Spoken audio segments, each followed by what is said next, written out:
היה איזה נער עני אחד שעבד במאפייה בתל אביב. באחד הימים הוא ראה חבילה של שטרות שנפלה לאיזה לקוח.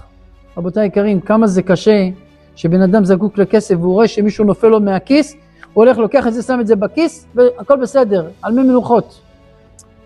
הוא הרים אותה, החביא אותה בכיס, ואז התחיל לדבר ללב שלו. הוא אומר, תראה, יוסף הצדיק, מה הוא לא עבר? השפילו אותו, ביזו אותו, בסופו של דבר, מהבור הזה איפה שהוא היה, הוא יצא לאור גדול.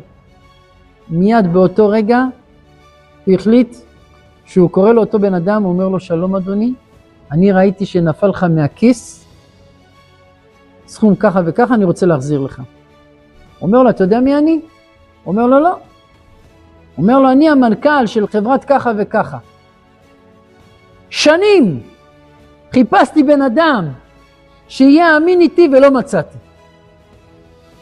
אחד כמוך אני צריך איתי, שיהיה צמוד אליי, לשמור עליי מפני כל אותם האנשים שסובבים אותי.